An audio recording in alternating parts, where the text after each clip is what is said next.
welcome to our first ever survey school symposium and research competition. This is something that I think we are all very excited to be hosting and to be, broadcasting live here on the YouTube channel. We have some amazing members over at the survey school and all the amazing things that they have done. I want to quickly introduce everybody here today. First, we have Valeria Montero. She is the community manager here at the survey school. We also have Joseph Edwards. He is one of our members and will be presenting today. Let me remove these pins. Next, we're going to have Sergio. Where's the pin? There he is. So Sergio is here with us today as well. We've also got Alan. Where did Alan go? I think he's here. Hey, how y'all doing?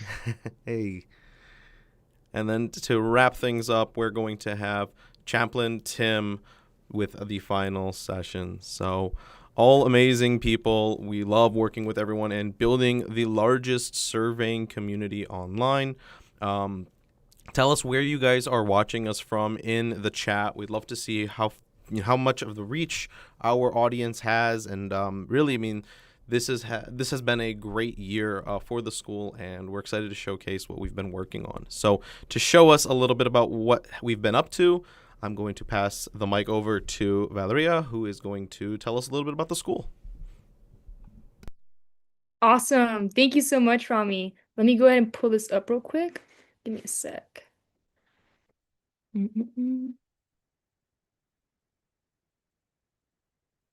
Sweet. So my name is Val. I am the community manager at the survey school, and I'm extremely excited to be with y'all here today in this momentous occasion. We never could have imagined having our first ever research symposium 14 months ago when we first began this whole journey.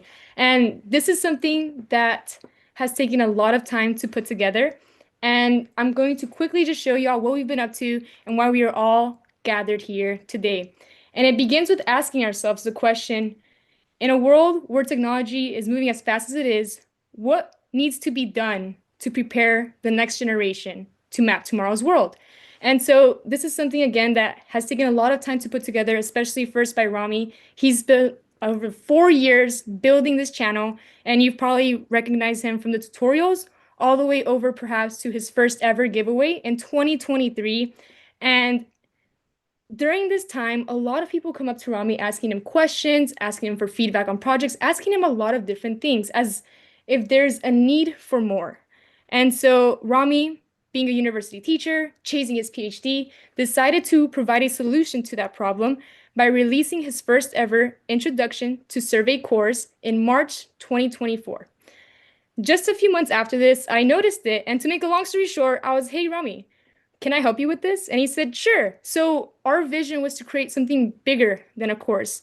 And to make another long story short, what we did was take this to be the foundation of our survey school. So we grabbed a group of beta members, asked them to ruthlessly give us honest feedback of how we can improve this course, revamp it, and also provide additional resources that could help y'all achieve your goals. And so with that, we first opened our doors to the survey school July 3rd. And at the beginning, Rami and I believed, because I just graduated university, to have a strong curriculum would result in strong student success. We quickly realized that is not the case. There's a bigger need for resources and other stuff beyond courses that we realized. And so when we did first open our doors, we created an environment for our students to give us a lot of feedback. And with that, we began this continuous iteration of improving the school. And it was only possible by that first group being super supportive and providing us incredible feedback to create something exceptional. So after that, what we began to realize is it's not just the courses that need to be done. It's a lot of other things that are going on in a fast-moving world. What can we observe that students need as time changes? So that was the beginning of everything. And I'm not here to share a whole lot, but just the most important highlights. So right after this, we realized our true vision in this journey, and it's to map tomorrow's world by eliminating barriers to survey education. We realize there's so many barriers from lack of mentorship, lack of courses, lack of resources, a lack of a lot of stuff, right? And so to combat this, we realized we had to have a strong mission. And this is done by empowering surveyors through real projects, real mentorship, and real modern education. And I'm quickly just going to show y'all a timeline of how we were trying to accomplish this goal together. So September 2024 was our first ever UAV Expo, my first conference. Rami's been there before, and it was super fun. For me, it being my first conference, I felt really out of place. I'm a little shy, so I didn't know who to talk to. I followed Rami around here and there, and I realized we had students in our school there. So we got a chance to meet up in person, and it's like connecting with your Xbox friends online for the first time in person. You realize you talk to these people so much, and you finally get to see their beautiful face in person. So that was a lot of fun. And then the very next month, we gave away our first ever GNSS receiver. This was a huge milestone because if you're like me and you went to university, COVID hit while I was there, and they didn't let me have access to maybe the lab at times, or we didn't have access to some software resources. And it was super frustrating trying to learn something when you don't have the resources. So there's a lot of different little details that came together to provide exceptional experience for our students to continue to learn.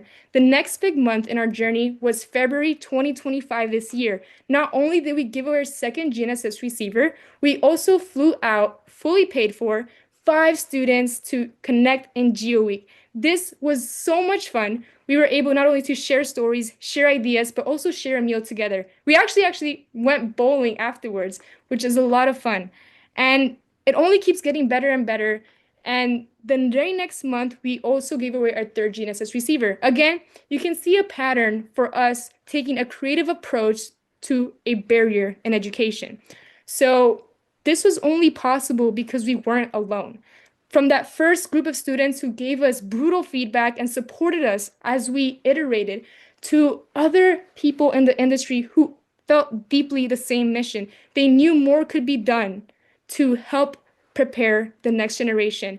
And it's because we were able to partner with incredible people like MLID who always give and give. And it's the same thing for all of our partners here, like GeoDNet, Pix4D. This was all possible because we weren't alone. And we were able to accumulate a lot of different resources, a lot of help from different people, and we put it together in a bundle. But beyond software, hardware, we realized the most important part of learning, in my experience at least, has been connecting in person.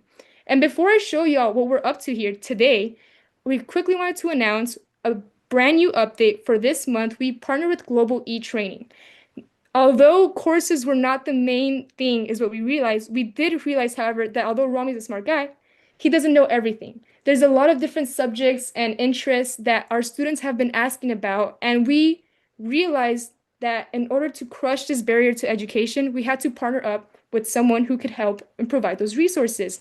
So that is extremely exciting for our students.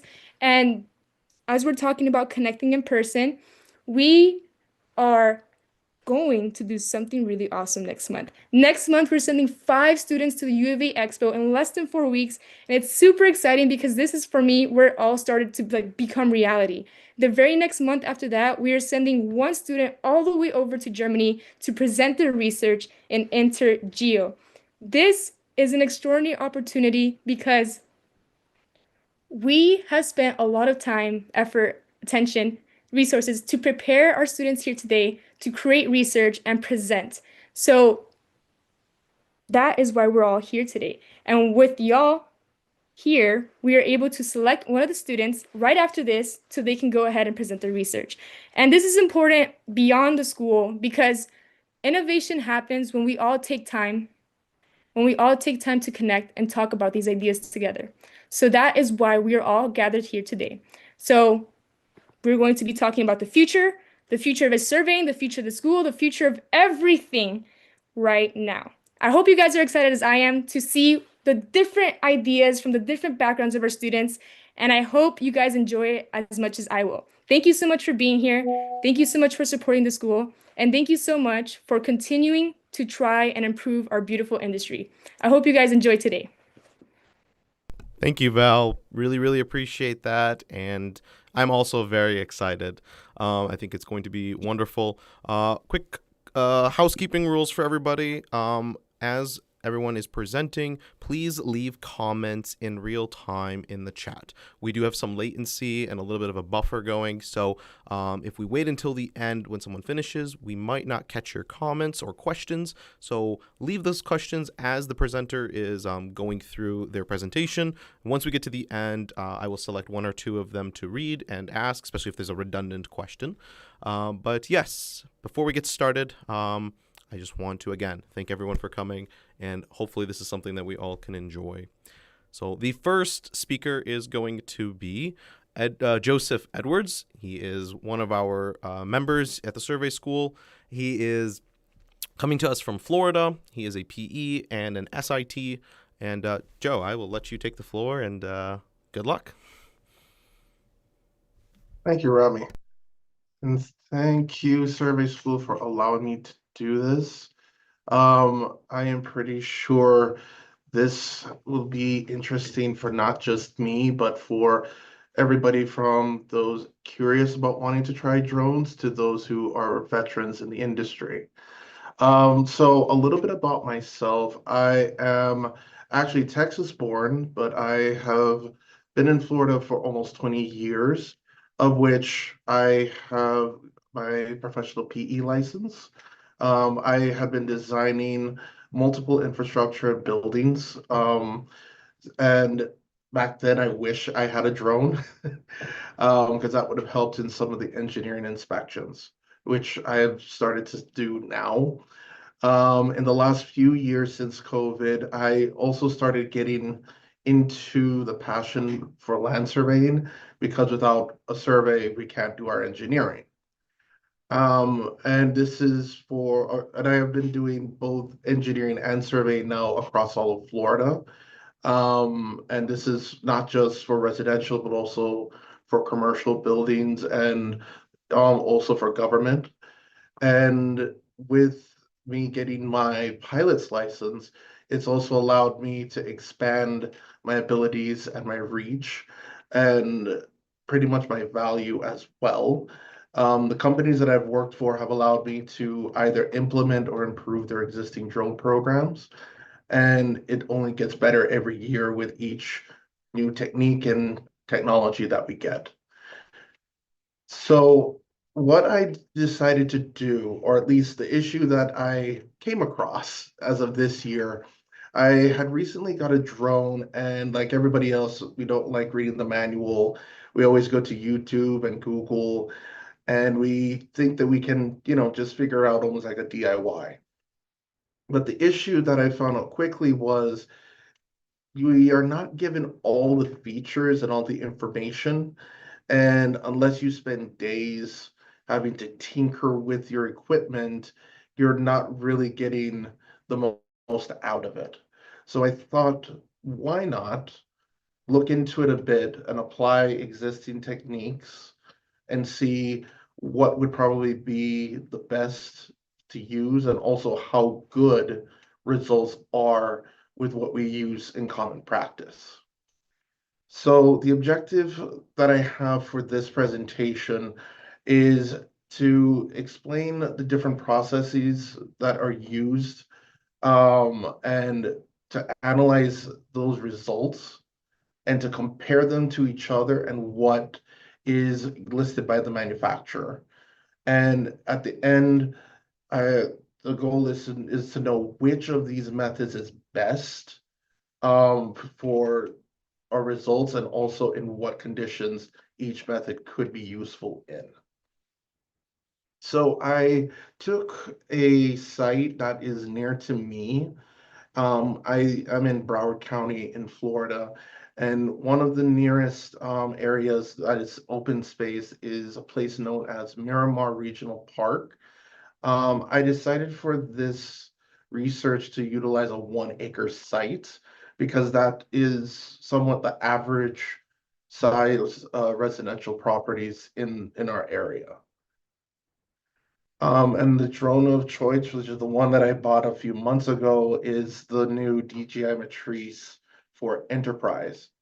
And according to DJI, it is able to achieve 1 centimeter accuracy with RTK and in ideal conditions, which is either very light or no wind. So I decided I want to put that to the test. Now, in terms of the methods, there are 4 methods we commonly use in land surveying. The most common that is used is a process known as real-time kinematic. This is where the Department of Transportation in your respective state, if you're in the United States, has specific stations set up for positioning corrections.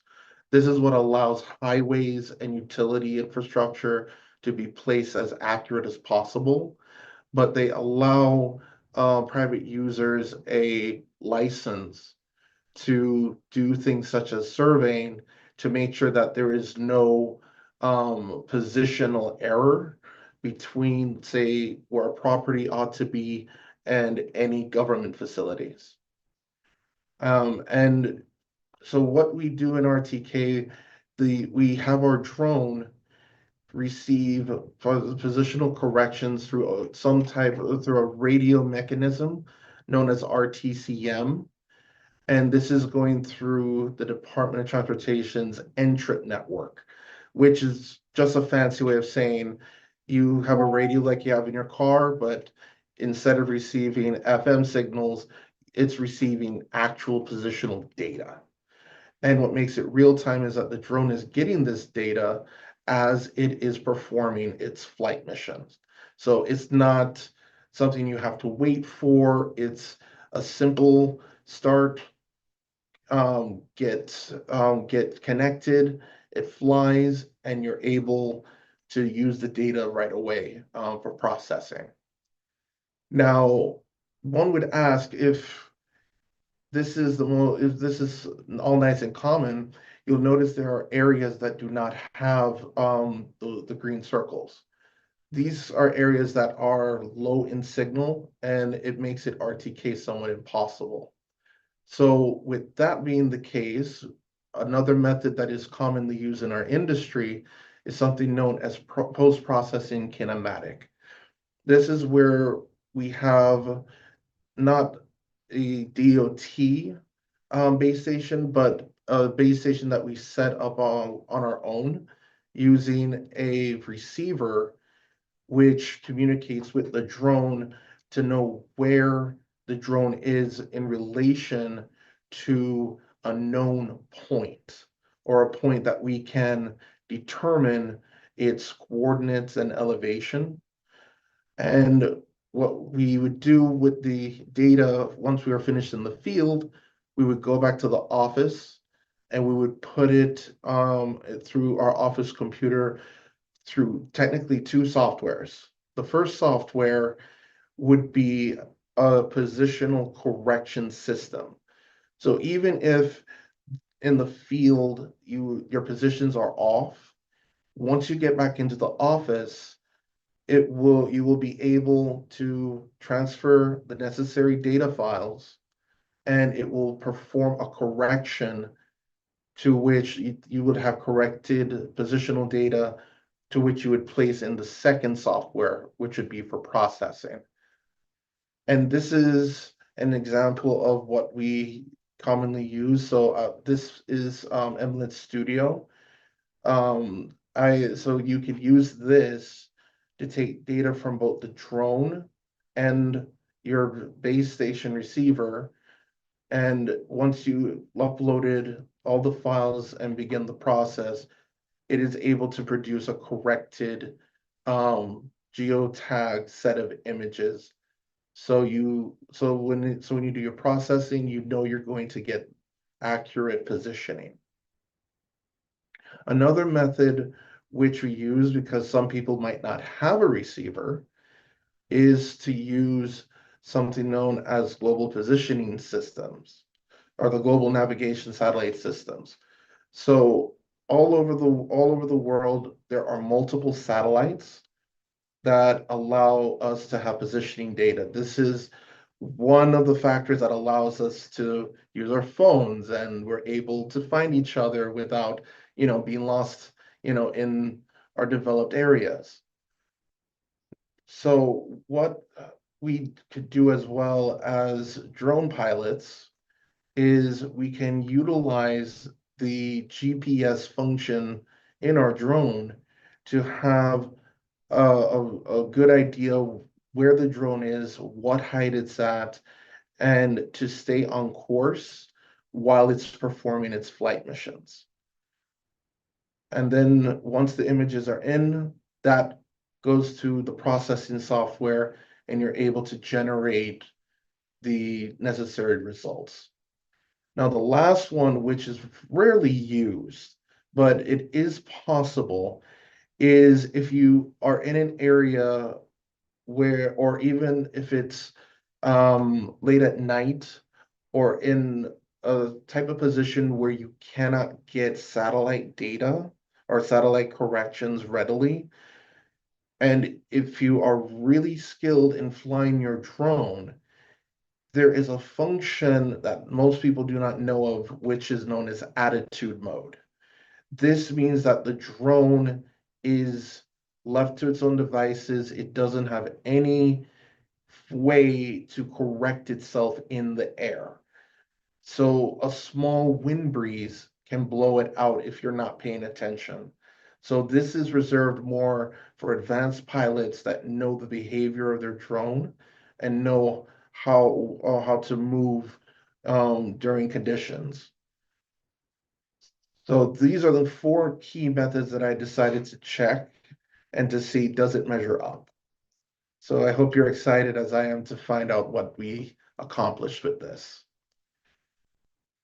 Now, once any of these methods are used and you carry it through a processing software like Pix4D, you end up with a processed set of pixels.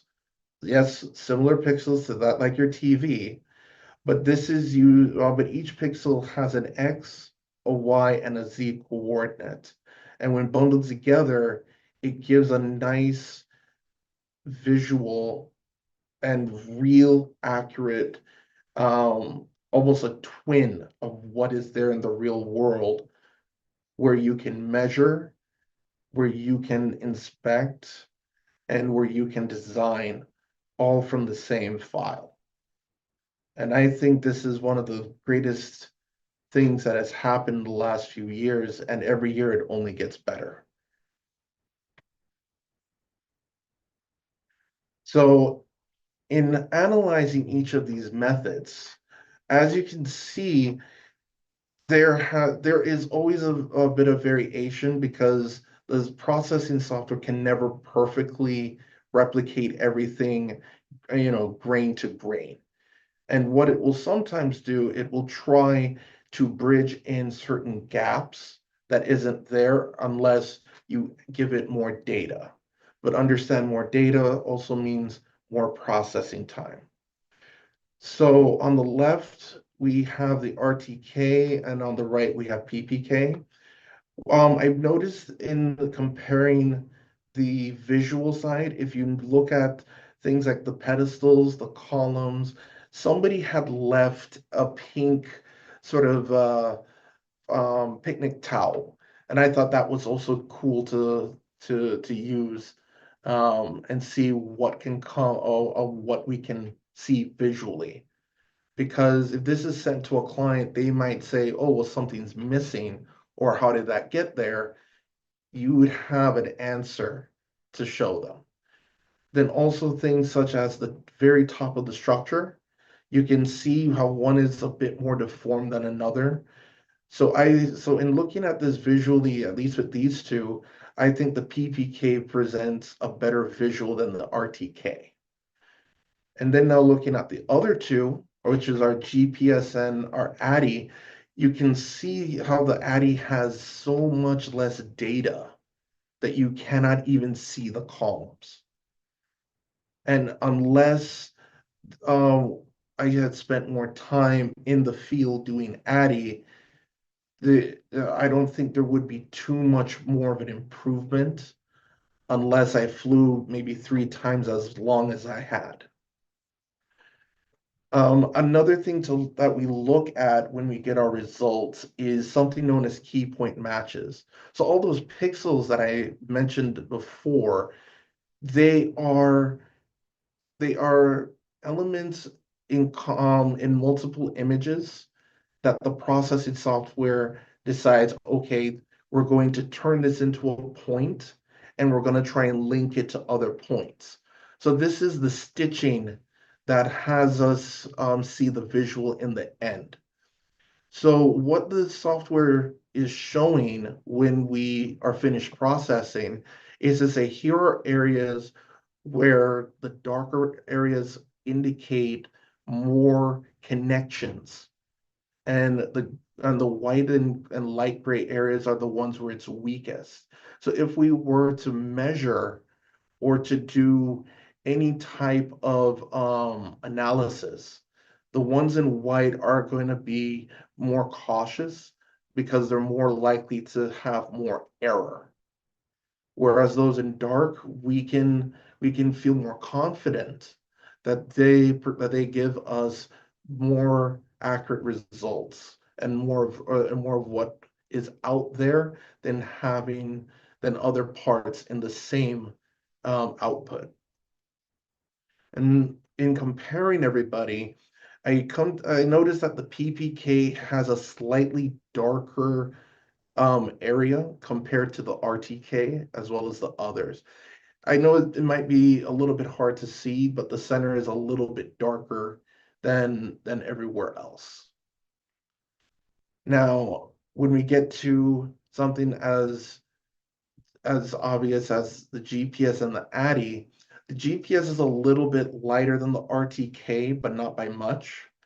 But in ADDIE mode, utilizing the same number of images in the same spot, you can see that without a dedicated flight plan, I would not be able to I wouldn't be confident enough to utilize any of the data. Because as you saw, we were able to get wonderful visual with the ADDIE, but it then becomes a question of how reliable is that data, or how much data is produced from that one method. So with the ADDIE, it's usually a rare case, and after these results, I would almost say you're better off not doing the mission than doing it in ADDIE. But it's one of those rare situation by situation calls if you're going to pursue it. And then another thing we look at once we are finished processing is geolocation error. So this is the part of the process where the location of the drone and the position of the camera when each image is taken is corrected in the software, the processing software, to allow the stitching to take place. And depending on what is done, it might be a lot. It might be a big error, or it might be a small error. So as you can see between the RTK and PPK, for instance, you notice that the PPK in the center is very consistent with the two long bars.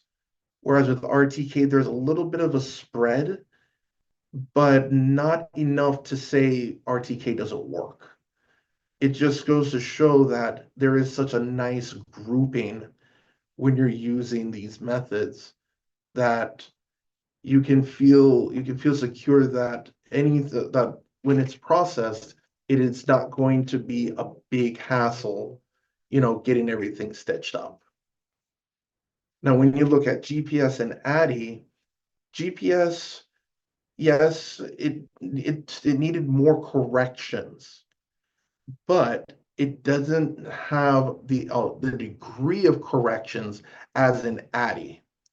So with ADDIE, it has bigger spikes, which means that in processing it had to do a lot more work. To which, if you're not using high level processing computers, then it could be a struggle. And if it's low enough, it might crash the processing altogether. So I wanted everybody to be aware of this. Then the last thing that I looked at as well in the output is what kind of processing time does each method produce? So in dealing with 1 acre sites, each method varied wildly between maybe 4 to 8 hours. And it's all because of what extra steps it had to go through internally and and all the other factors that we've gone over in order to make it work. Now, in showing you the last 12 slides, I'm sure there might be 1 or 2 questions of, well, I didn't quite understand. So I decided as well to give you this slide, which pretty much summed everything we just saw, and also to give a rating as to what method makes the most sense. Because you notice that this whole time I haven't really touched on accuracy, because I've left it for this slide because because if you're looking into accuracy, the key element becomes the number of pixels, because the more pixels you have and the tighter the grouping is, the better the accuracy you're going to get. So out of all the methods that I had tested, I found out that the PPK came out the best. We got the most pixels, or the highest point count. It was done in 6 hours, which is relatively good compared to some of the other methods. And the amount of camera adjustment that the processing software had to use wasn't much. So we're talking within 12, well, let's see, that's 1.2 centimeters. So that is really good. And that is really what we expect the surveyors to have, that centimeter level accuracy. Now, when you look at ADDIE, yes, we're able to get that processed very quickly, but also look at how low the dense count is.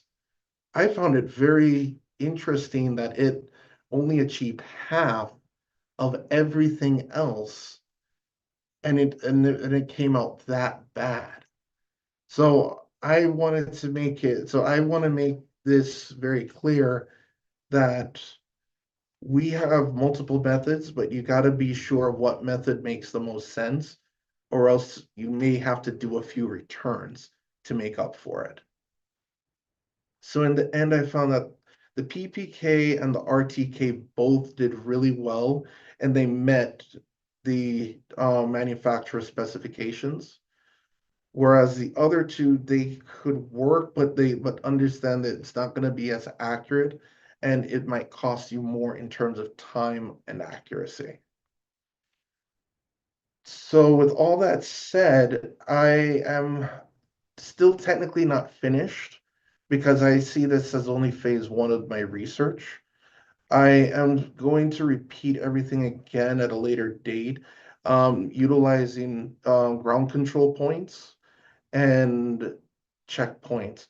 The reason why I didn't do it at this phase is because I wanted to have the ability of the methods themselves and try and see what produces the most difference amongst the methods. But even with the worst one being the ADDIE, it still was within a couple centimeters. But we also understand as land surveyors, depending on the client, depending on the project, we may need to have higher levels of accuracy. And it all depends on the job and our surveying judgment. But for those who are saying, I gotta work with the most accurate thing there is, understand PPK will give you probably the best accuracy, but you would have to be willing to take the investment and get the equipment and be able to make sure you have all the necessary items in order to accomplish it, which can be pricey, but if high-end accuracy is your thing, it is worth the investment. And for those that think, okay, it's not for me, but I still want to, to have a good deliverable for clients, RTK is a good second choice. And with that, that would end my presentation. I hope everybody enjoyed it. And remember, it's not what you get, but how you get it. Thank you for listening. Thank you, Joe. Really appreciate the time and effort that you've put into this. I'm going to go ahead and ask just a quick question here. The difference between RTK and PPK, there definitely is an improvement with PPK. In terms of efficiency and time, what do you see as a more efficient solution? And is it worth the hassle to go and get slightly better data? Well, like I said, it all depends on what your needs are, what is common practice, what the client wants, because some clients only want a boundary survey. Some clients just want a sketch in legal. There are instances where you don't even need a drone. You could still work with traditional surveying equipment, which may yield even more accurate results. But if there is a situation where you where somebody is saying they want or they need, like, say, a government agency where you need to do something like triangulation or another advanced survey technique, then depending on those needs, it may be more suitable to go that route. Okay, perfect. Thanks again, Joe. Appreciate your hard work. Thank you, guys. Cool. So we're going to move on to the next presenter, and that is going to be Sergio Rojo. I think that's how you say your last name. Sergio, floor is yours.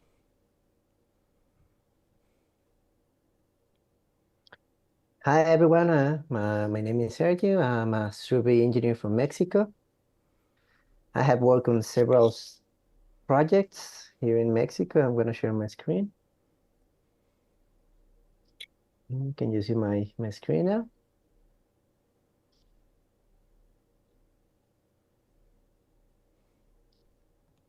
Yeah, my name is Sergio Rojo. I'm a survey engineer from Mexico. I have worked on several surveying projects, such as photogravity surveys in electric substation, GNS surveys, and airport construction control, among others. Today I want to share an experiment I conducted to help my hometown, Cuauhtémoc, Chihuahua, from Mexico.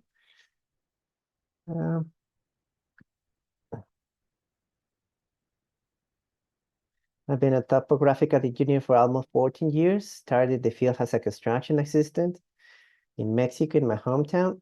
Then I started studying topographical engineer in the year 2010.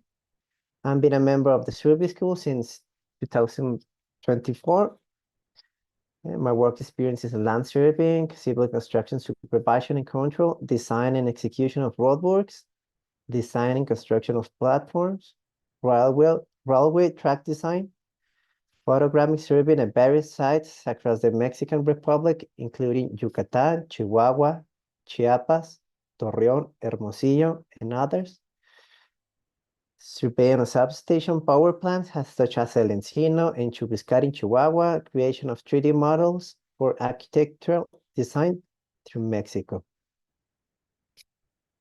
And today I want to share the experiment I conducted I would love to conduct in my hometown, Cuauhtémoc, Chihuahua.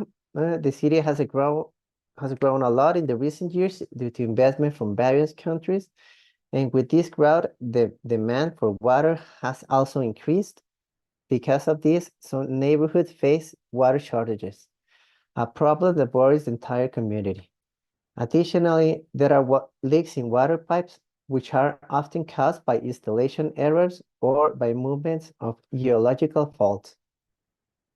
This fault can crack or break the pipes, causing significant water loss, such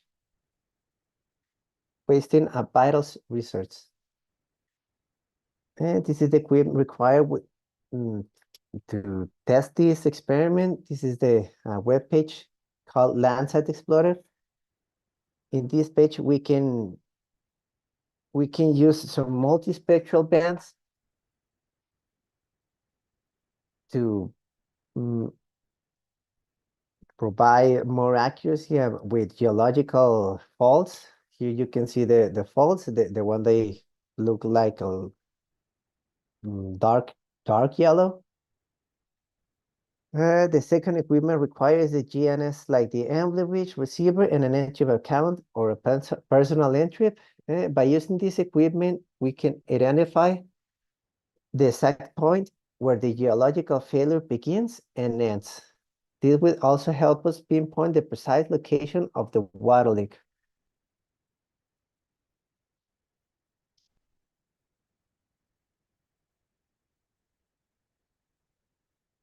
Unlike what our eyes see, which is only visible light like red, green, and blue, these cameras can detect range such as near infrared and shortwave infrared, which provide valuable information about soil health, moisture, and temperature.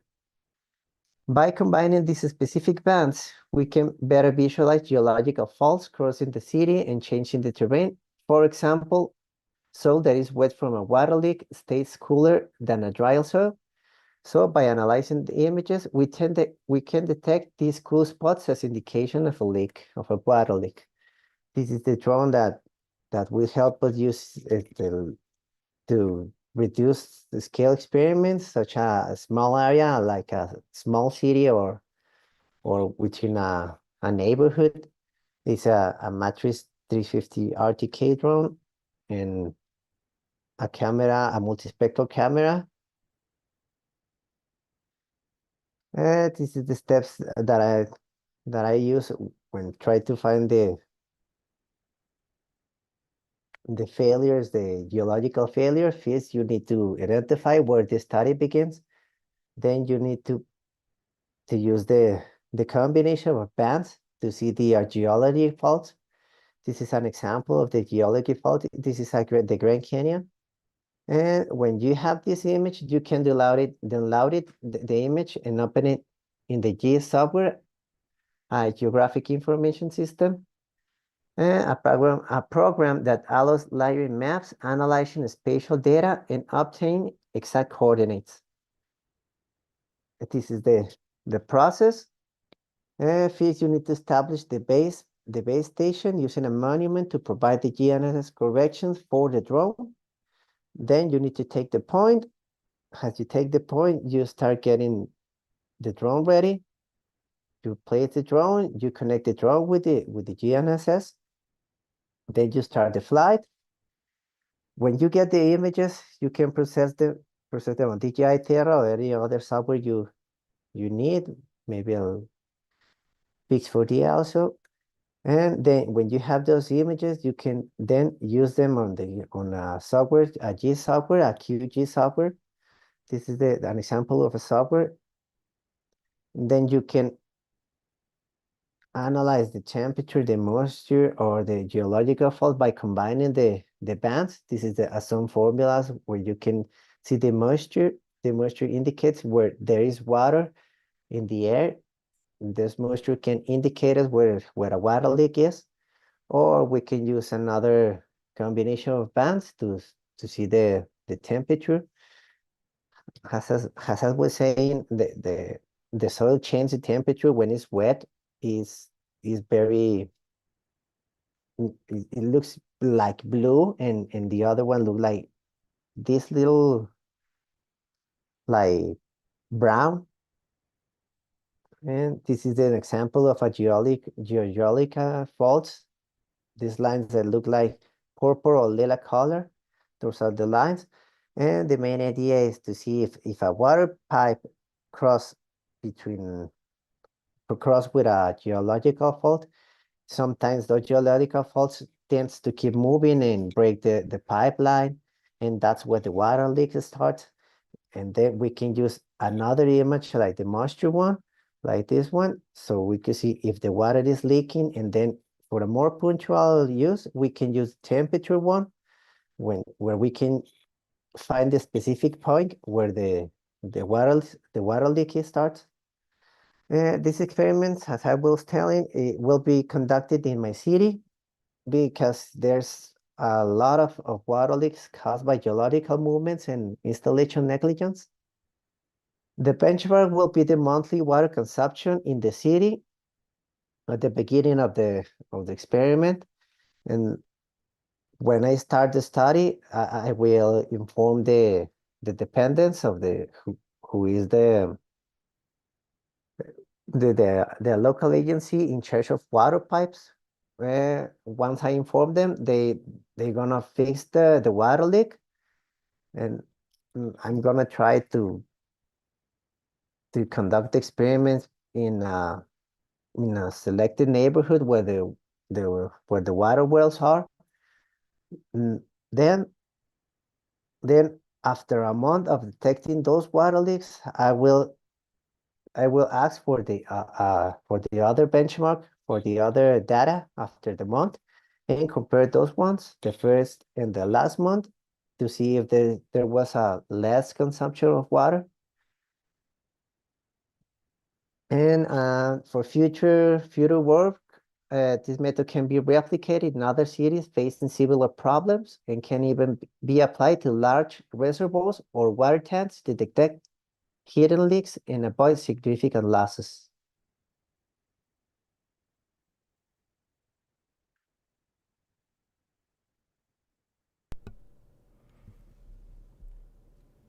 Okay, awesome. Thank you, Sergio. Really appreciate that. Thank you. Question for you.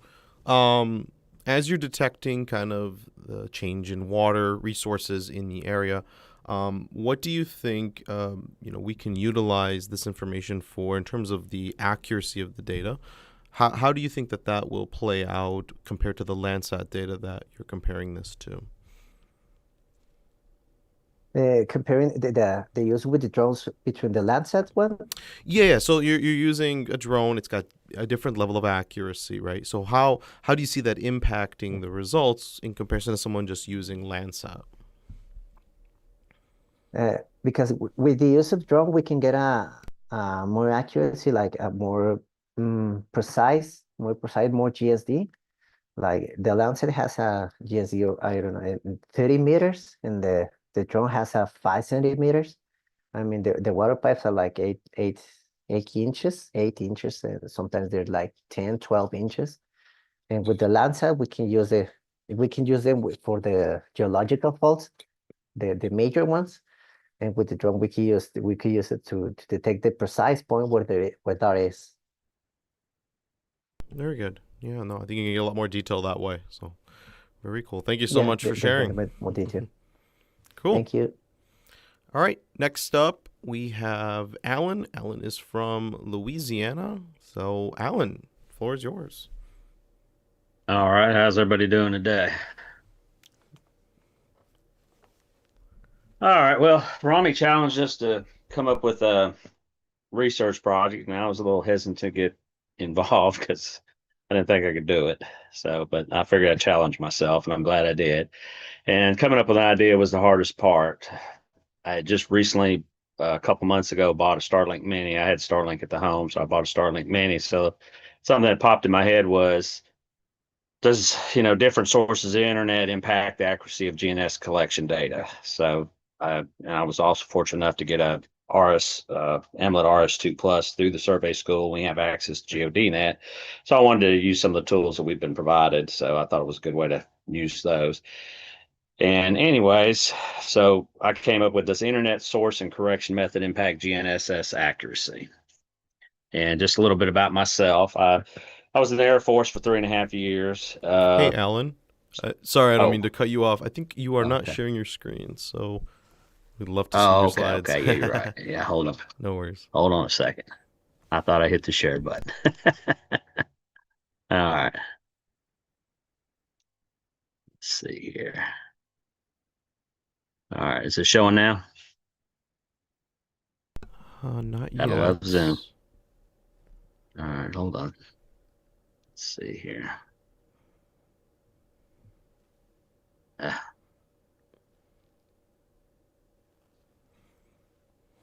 Share. There we go. There you go. Now you're good. All right, is it good now? Okay. All right. How about that? We good? All right. Okay. All right. Anyways, now that we got that technical difficulty taken care of, does internet source, the form of internet you use to collect your data, does it affect accuracy? But just a little bit about me. I was in the Air Force for 3.5 years, a year or so after high school. And then I got hired on with the Postal Service, did that for 34 years, retired as a postmaster in April 21, and was looking for something to do after retired, something to keep me occupied, interested. And so I got interested in drones. I got my Part 107 in September 21. And then started a business in August 22, and I call it 321 Aerial Services. And how I've decided to conduct this study, with Rami's help and, kind of pointing us the right direction is with the RS2 that I got through the survey school, I went ahead and created a point at my house, in front of my house, logged it for 5 hours. I know probably only had to do 2 or 4, but I just did 5 for the heck of it, and then processed through that Opus. That way I'd have a point I could work with to work, learn my instruments and, practice. And then I created 10 points in front of my house down the road. I had these mag nails. I pound them in the ground and put markers on them so I could find them, so I could repeat, to get the exact points each time.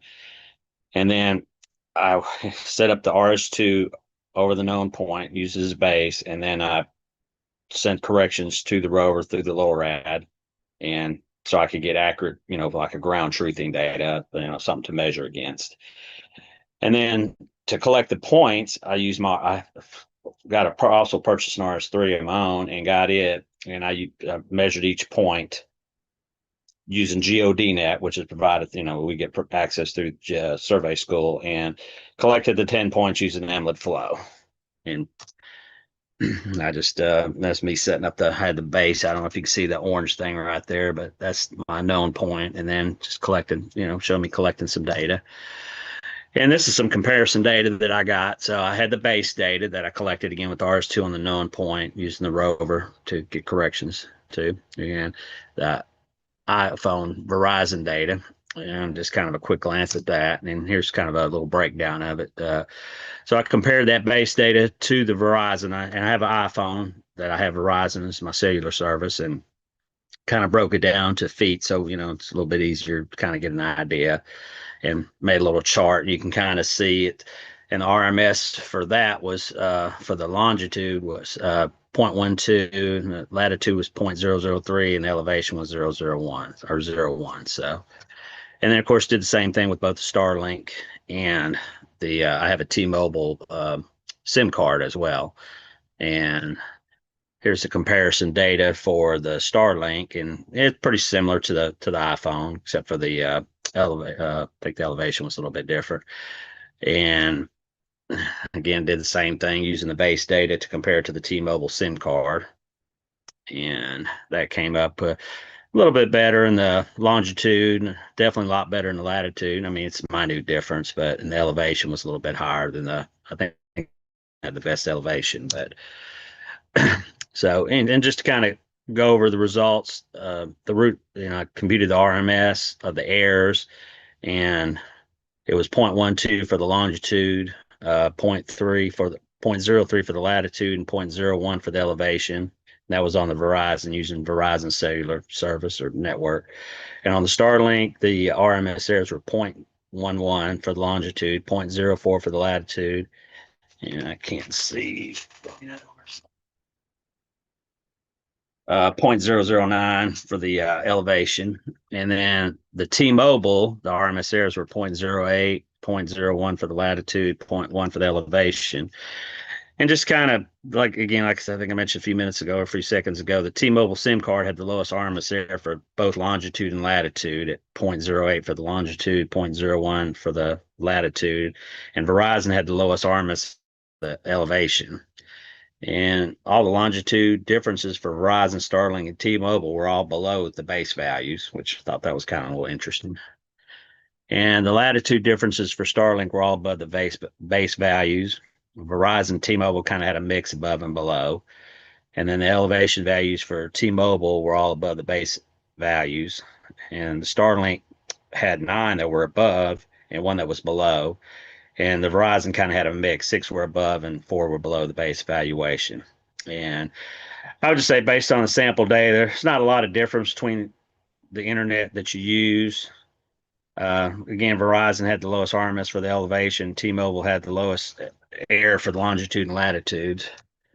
And just kind of what I Recording found and stopped. going into this, I figured, there would probably be a whole lot of difference, but you never know till you try. So I thought it was something worth it, investigating. And the key takeaway from this, the internet provider is not necessarily the primary factor in determining your accuracy for GNS.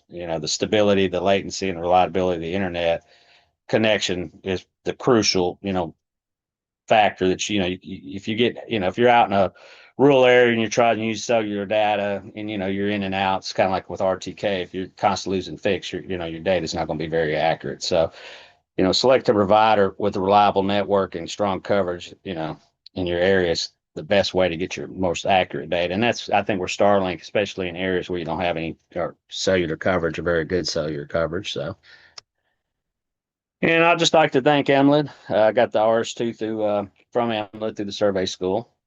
And of course, GeoDNet, again, that's RTK service we get access to for, once we achieve a certain level in the survey school. And obviously like to thank Rami for pushing us outside our boundaries and trying to get us to test ourselves.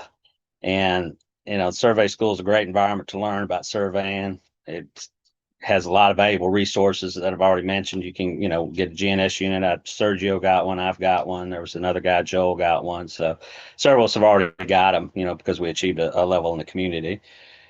And the online community is real valuable to, bounce ideas off or just to learn. We have a lot of smart people in there that, if you don't know, somebody in there probably can know and help you. So, but I'm glad I tested myself. It was a little nerve wracking, kind of going outside my comfort zone, so to speak, because I'm a drone pilot and I thought about doing something with drones, but I just thought, something that I'm not typically used to doing. I like to learn more of, and I have learned a lot since I've been a member of the survey school. So, but I appreciate the opportunity, Rami.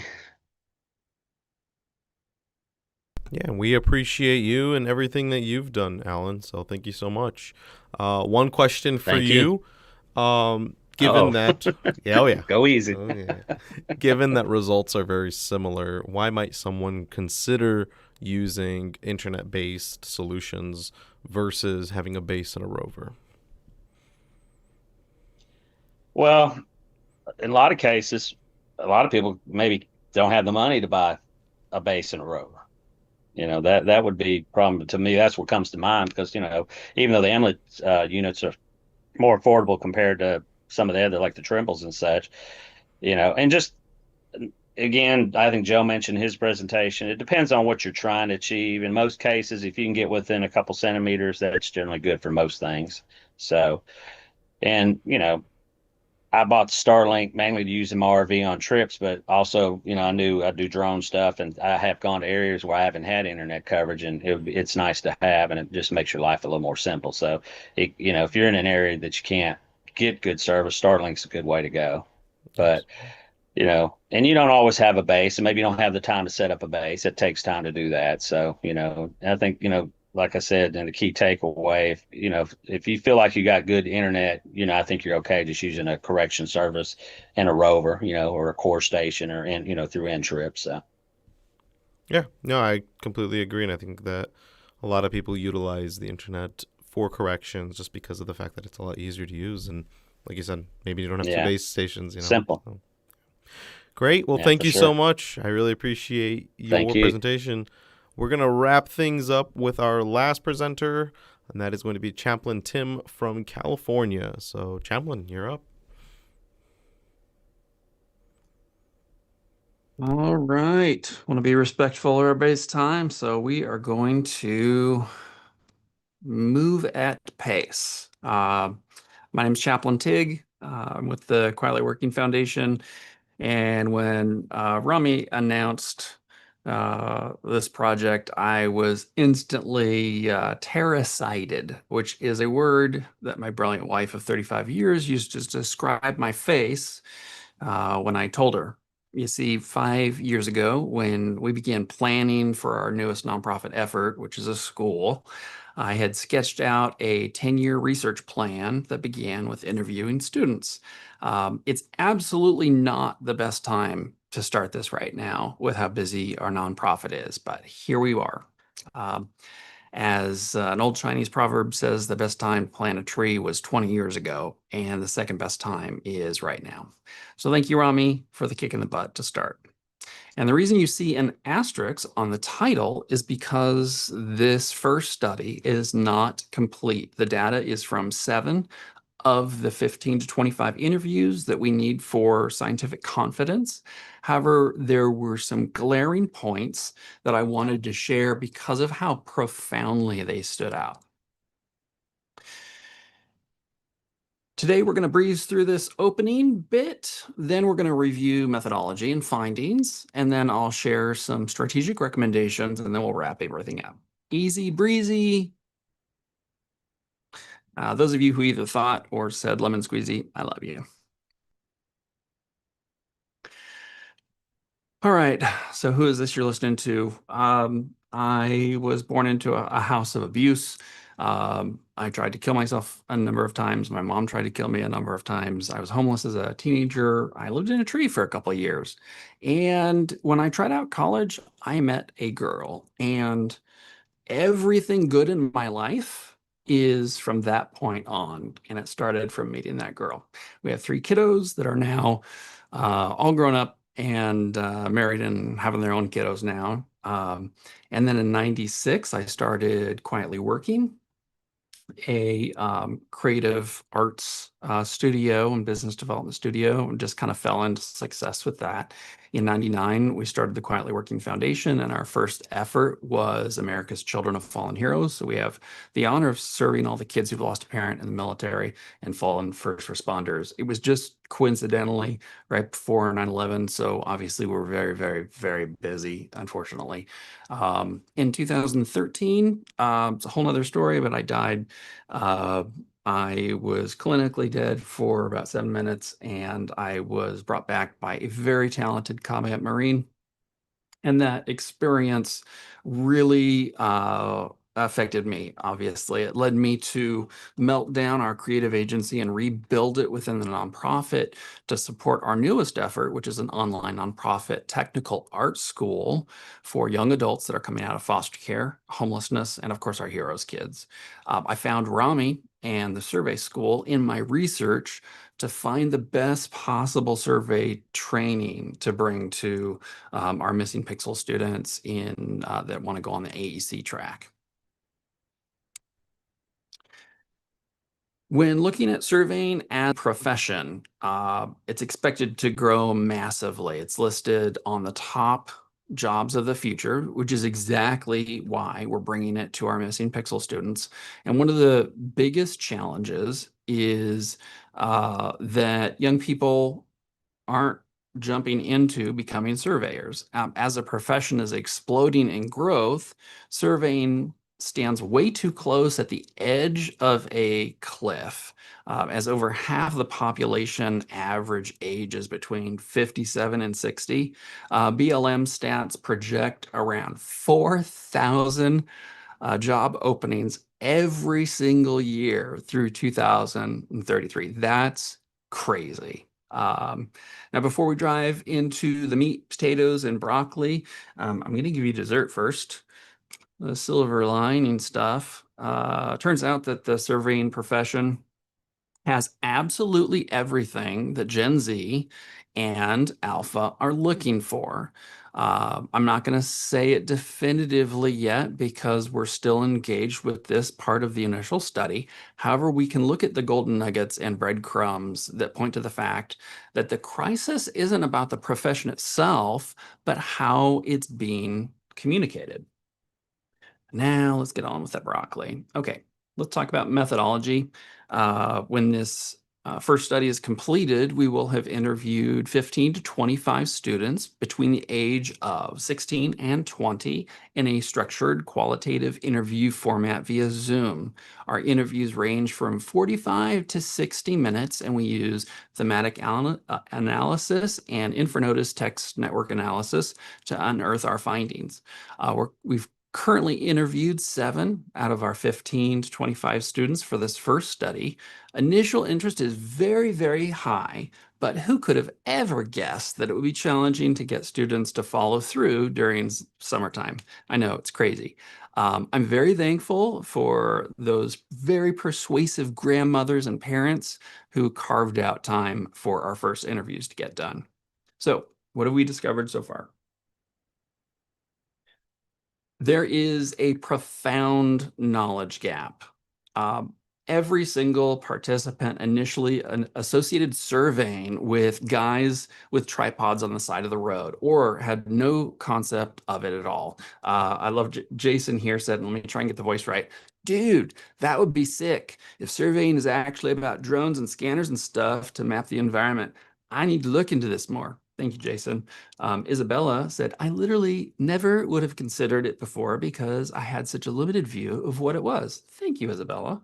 What was interesting is that every single one of them expressed an increased interest once modern technology was included in the conversation. 2, technology as the primary hook. For Gen Z and Alpha, cutting edge technology in careers, it's not optional, it's essential. The most appealing ones that piqued their interest the most were drones and UAVs, 3D scanning and modeling, satellite data analysis, GIS, digital mapping, and AIL and LLM applications. Students, they consistently became engaged when surveying was reframed as a high-tech field. Number 3, values alignment is critical with Z and Alpha. They prioritize purpose-driven work over traditional success metrics. Some of the words that kept popping up were making environmental impact, making a tangible difference, making something that had community benefit, having a work-life balance, and being involved with social justice. Surveying must be presented as solving real problems, not just measuring land. Number 4, diverse pathways are needed for our young ones.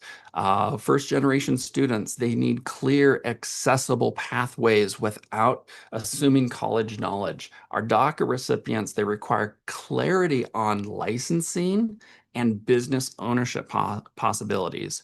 Our neurodivergent students, they value clear structure, predictable advancement, and technical focus. And women, they were very concerned about the representation and workplace culture. 5, financial pragmatism and idealism.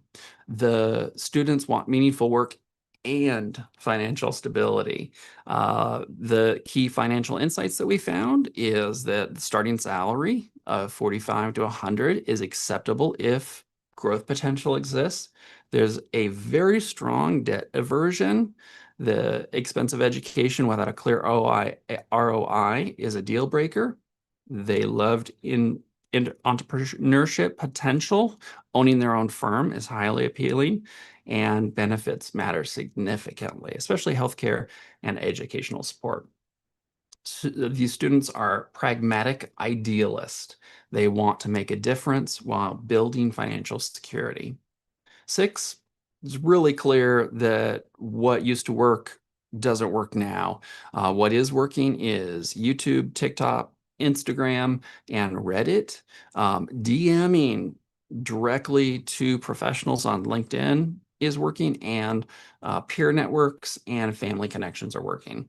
The old stuff, the career fairs, corporate videos, the spaghetti on the wall websites, presentations without that hands-on experience, and information without relatable role models. That's not working and not where they're getting their information.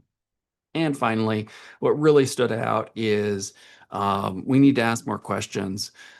we need to listen more. Every single student was excited about being heard, what they had to say being highly valued, and then just being listened to in a judgment-free environment that was very clear and expressed consistently and often. Okay, let's go to the immediate actions. 1, rebrand the message. 2, create authentic contact. And 3, develop multiple pathways. So for rebranding the message, what stood out is we need to lead with environmental technology, geospatial innovation, climate action careers. We need to avoid the traditional surveying terminology initially. And we need to focus on problem solving, impact, and technology. And for creating authentic contact, we need to use the young surveyors to create content that makes it real to them and creates that connection. We need to show real projects that are addressing climate change and social justice. We need to highlight the technology use in action, not just descriptions. And then for the multiple pathways, we need to create community college certificates, apprenticeship programs with paid training, and clear advancement from technical to professional. In this area here, this is exactly where the survey school really shines. It's a way that's accessible, and because of the community involvement, I've experienced this community. It's so strong, it's so involved, it's so positive that it really helps to continue when things get tough. And when you need help, there's always somebody to help you along the way. Okay, long-term strategy. The clear connection to solving climate crisis, starting salary range 45 to 100, visible diversity, technology forward, multiple entry points, entrepreneurship potential, a work-life balance with competitive pay, and an international opportunity for meaningful work. We're also going to be partnering with some trusted intermediaries, environmental science teachers, AVID and Gear Up programs, community colleges, cultural and religious community organizations, and obviously places like the Survey School. So in closing, final thoughts. The surveying profession has everything that they want.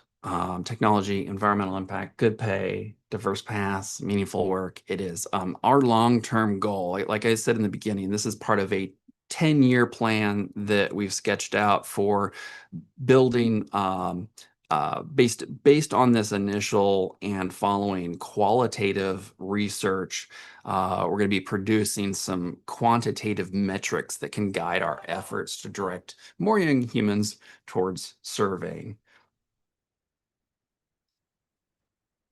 Let's get to the bottom here. Yeah, so I think that our organization is uniquely positioned as an organization that's got its start in storytelling, software, and VFX, and now is building a school to build the needed tools and events to give surveying the spotlight it deserves. And to reference that Chinese proverb again, a large part thanks to you, Rami. And I'll get back to you in a year whether this was either brave or stupid to start this now. This first study is the seed that hopefully grows into a giant oak that shades the profession for generations to come. I just want to thank you guys. If you'd like to reach out or get these slides or just be kept in the loop with our ongoing long-term research, head over to quietlyworking.org/thanks a lot, Rami. Also, if you scan the QR code, it'll take you directly to the forum where you can get put on the list that will keep you in the loop with everything that we're doing, and we'll send you the slides. Thank you, guys. Amazing. Thank you, Chaplain, for everything you've done for the industry and for these young professionals or young potential surveyors. We truly need more people like that. One question for you to wrap up. You've interviewed a lot of, young adults who are looking to start their careers, looking to, move on from high school. Have you found that there has been a larger interest in the technology and the science of surveying, or more of the community and mentorship that comes with any profession, really? By far, what perks the ears up more than anything is technology. Technology is what gets the attention because that's what absolutely everybody wants to be involved in. And then secondarily, a very close second is having meaning in your work, having it closely tied to the values that you hold. Community is where they're learning what they might like to do, but what's getting their attention is the technology and the values. Okay, nice, awesome. Well, I want to thank everybody for joining us today, and thank you to all of our presenters. You guys are amazing. You have done incredible work in the survey school and in your surveying careers. I genuinely just have so much joy and fun working with you guys and kind of building this wonderful community together. So thank you to Joe and Sergio and Al and Chaplain TIG for everything you guys have done and the hard work that you have put in.